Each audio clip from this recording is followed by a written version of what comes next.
வணக்கம். நீங்க கடைக்கு போனா அங்க வரிசையா அடுக்கி வச்சிருக்கிற ஷாம்பு பாட்டில்ஸ பார்க்கும்போது, இதுல எது நம்ம முடிக்கு சரி, எது தப்புன்னு ஒரு பெரிய குழப்பம் வரும் இல்லையா? சில சமயம் அந்த பாட்டிலோட கலர பார்த்தோ, இல்ல விளம்பரத்த பார்த்தோ கூட வாங்கிடுவோம். கவலைப்படாதீங்க. இன்னைக்கு அந்த குழப்பத்துக்கு ஒரு தெளிவான தீர்வ நம்ம சேர்ந்து கண்டுபிடிக்கலாம். உங்கள நெறைய பேருக்கு முடி கொட்டுறது, பொடுகு தொல்லைன்னு ஏதாவது ஒரு பிரச்சனை இருந்துகிட்டே இருக்கும். என்னதான் முயற்சி பண்ணாலும் இது ஏன் சரியாக மாட்டேங்குதுன்னு நீங்க எப்போதாவது யோசிச்சு பார்த்திருக்கீங்களா? கேட்டா கொஞ்சம் ஆச்சரியமா தான் இருக்கும். ஆனா நீங்க தினமும் யூஸ் பண்ற உங்க ஷாம்பு தான் இந்த எல்லா பிரச்சனைகளுக்கும் முக்கியமான காரணமா இருக்கிறதுக்கு நிறைய வாய்ப்பு இருக்கு. அப்போ நாம யூஸ் பண்ற ஷாம்பு தான் பிரச்சனையா? ஆமாங்க. ஒரு ஷாம்பு உங்க ஃப்ரெண்டுக்கு ரொம்ப நல்லா ஒர்க் ஆகலாம். ஆனா அதே ஷாம்பு உங்களுக்கு முடி கொட்டுறதை இன்னும் அதிகமாக்கலாம். ஏன்னா நம்ம ஒவ்வொருத்தரோட முடியும் உச்சந்தலையும் ரொம்பவே தனித்துவமானது. அதனால அடுத்த தடவை நீங்க ஷாம்பு வாங்க போறதுக்கு முன்னாடி உங்கள நீங்களே இந்த ரெண்டே ரெண்டு கேள்வியை கேட்டுக்கணும். 1. ஏன் முடியோட வகை என்ன? 2வது ஏன் உச்சந்தலையோட வகை என்ன? இது ரெண்டுக்கும் பதில் தெரிஞ்சா போதும், உங்க முடி பிரச்சனைய வேர்ல இருந்தே சரி பண்ணிடலாம். நம்ம முடியோட வகை உச்சந்தலையோட வகைன்னு சொல்றோமே, ஆனா அதை எப்படி கண்டுபிடிக்கிறது? அதுக்கு பார்லர்லாம் போகணுமான்னு யோசிக்காதீங்க. உங்க உச்சந்தலையோட வகைய நீங்களே வீட்ல இருந்தபடியே ஒரு ரொம்ப சிம்பிளான டெஸ்ட் மூலமா கண்டுபிடிச்சிடலாம். இந்த டெஸ்ட் ரொம்ப ஈஸி. முதல் ஸ்டெப், நைட் தூங்க போறதுக்கு முன்னாடி உங்க தலைய நல்ல ஷாம்பு போட்டு அலசிடுங்க. 2வது ஸ்டெப், அதுக்கப்புறம் கண்டிஷனர், சீரம்னு வேற எதையுமே உங்க முடியில அப்ளை பண்ணாதீங்க. 3வது, அடுத்த நாள் காலையில எந்திரிச்சு உங்க உச்சந்தலை எப்படி இருக்குன்னு செக் பண்ணி பாருங்க. அவ்வளோதான். சரி, டெஸ்ட் பண்ணியாச்சு. இப்போ ரிசல்ட்ஸ் எப்படி பார்க்கறது? ரொம்ப சிம்பிள். அடுத்த நாள் காலையில உங்க உச்சந்தலைய தொட்டா பிசுபிசுன்னு என்ன வழிஞ்ச மாதிரி இருந்தா அது ஆயிலி ஸ்கேல்ப். ஒருவேளை அரிப்பெடுத்தாலோ இல்ல வெள்ளையா செதில் செதிலா வந்தாலோ அது ட்ரை ஸ்கேல்ப். எந்த பிரச்சனையும் இல்லாம ரொம்ப ஃப்ரெஷ்ஷா ஃபீல் பண்ணீங்கன்னா அது நார்மல் ஸ்கேல்ப். சில பேருக்கு உச்சந்தலை செவந்து போய் எரிச்சலா இருக்கும். அப்படி இருந்தா உங்களுக்கு இருக்கிறது சென்சிட்டிவ் ஸ்கேல்ப்னு அர்த்தம். இப்போ ஒரு நிமிஷம் இங்கே இந்த வீடியோவை பாஸ் பண்ணிட்டு உங்க முடி மற்றும் உச்சந்தலையோட வகை என்னன்னு கண்டுபிடிங்க. நீங்க செலவு பண்ற இந்த ஒரு நிமிஷம் உங்க முடியோட எதிர்காலத்தையே மாட்டப் போகுது. ஓகே, இப்போ உங்க உச்சந்தலையோட வகை என்னன்னு கண்டுபிடிச்சிட்டீங்க இல்லையா? சூப்பர். வாங்க இப்போ உங்க டைப்புக்கு ஏத்த சரியான ஷாம்புவை எப்படி தேர்ந்தெடுக்கிறதுன்னு நாம பார்க்கலாம்.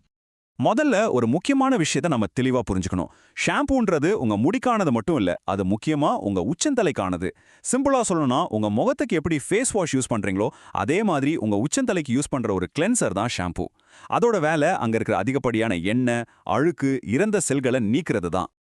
இப்போ உங்க உச்சந்தலை வகைக்கு எந்த ஷாம்பு செட் ஆகும்னு பார்க்கலாம். உங்க ஸ்கேல்ப் ரொம்ப வறண்டு இருந்தாலோ இல்ல உங்க முடி சுருட்டையா இருந்தாலோ மாய்ஸ்சரைசிங் அல்லது ஹைட்ரேட்டிங்னு போட்டிருக்கிற ஷாம்புவை தேர்ந்தெடுங்க. அதுல கற்றாழை, ஷியா பட்டர் மாதிரி பொருட்கள் இருக்கான்னு பாருங்க.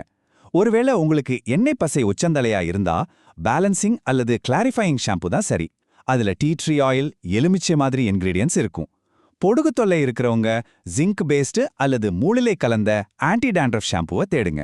சரியான ஷாம்புவை செலக்ட் பண்றது ஒரு பக்கம்னா, எந்த மாதிரி பொருள்களை நம்ம கட்டாயமா தவிர்க்கணும்னு தெரிஞ்சுக்கிறது இன்னொரு முக்கியமான விஷயம். சல்ஃபேட் உள்ள ஷாம்பூக்கள் நல்லா நுர வரும், அதனால நல்லா சுத்தம் பண்ணுதுன்னு நாம நினைப்போம். ஆனா உண்மை என்னன்னா, அது உங்க உச்சந்தலையில இருக்கிற இயற்கையான எண்ணெய் பசைய முழுசா எடுத்துடும். இதனால வறட்சியும் எரிச்சலும் தான் அதிகமாகும். ஆனா சல்ஃபேட் இல்லாத ஷாம்பூக்கள் நுர கம்மியா வந்தாலும் அந்த இயற்கையான எண்ணெய் பசைய பாதிக்காம ரொம்ப மென்மையா சுத்தம் செய்யும். சல்ஃபேட்டை தவிர இன்னும் சில விஷயங்களையும் நாம தவிர்க்கணும். பாராபென்ஸ் மாதிரி ப்ரிசர்வேட்டிவ்கள், செயற்கையான கலர்ஸ், அப்புறம் ரொம்ப ஸ்ட்ராங்கான செயற்கை வாசனை பொருட்கள், இதெல்லாமே சென்சிட்டிவ் உச்சந்தலைக்கு எரிச்சலையும் அலர்ஜியும் ஈஸியா உண்டாக்கிடும். ஒரு ஷாம்பு பாட்டில திருப்பி அதுல இருக்கிற இன்கிரீடியன்ஸ் லிஸ்ட்டை பாக்குறீங்க. அதுல இருக்கிற பேரெல்லாம் படிக்கவே முடியாம ஏதோ கெமிஸ்ட்ரி லேப்ல இருக்கிற மாதிரி உங்களுக்கு தோணுச்சுன்னா சிம்பிள், அதை அப்படியே வச்சிடுங்க. அது உங்க முடிக்கு நல்லதில்லைன்னு புரிஞ்சுக்கோங்க. ஓகே, இப்போ உங்களுக்கு சரியான ஷாம்புவை வாங்க தெரிஞ்சிச்சு. ஆனா வாங்கினா மட்டும் போதுமா? அதை நாம சரியான முறையில பயன்படுத்துறதும் ரொம்பவே முக்கியம். இந்த ஒரு விஷயத்த மட்டும் நல்லா மனசுல வச்சுக்கோங்க. ஷாம்பு எப்பவுமே உச்சந்தலைக்கு மட்டும்தான். அப்போ கண்டிஷனர் அது உங்க முடியோட நுனி வரைக்கும், அதாவது முடியோட நீளத்துக்கு மட்டும்தான், உச்சந்தலையில படவே கூடாது. கடைசியா சில முக்கியமான டிப்ஸ். 1. தலைக்கு குளிக்கும்போது எப்பவும் வெதுவெதுப்பான தண்ணியை யூஸ் பண்ணுங்க. ரொம்ப சூடான தண்ணி வேண்டாம். 2வது, வாரத்துக்கு 2 இல்லனா 3 தடவைக்கு மேல ஷாம்பு யூஸ் பண்ணாதீங்க. 3வது, குளிக்கும்போது 2 தடவை ஷாம்பு போடுங்க. தடவை அழுக்க நீக்கிறதுக்கு, 2வது தடவை உச்சந்தலைக்கு ட்ரீட்மெண்ட் கொடுக்கறதுக்கு. கடைசியா உங்க விரல் நுனியால மென்மையா மசாஜ் பண்ணுங்க. நகத்தை வச்சு கீறாதீங்க.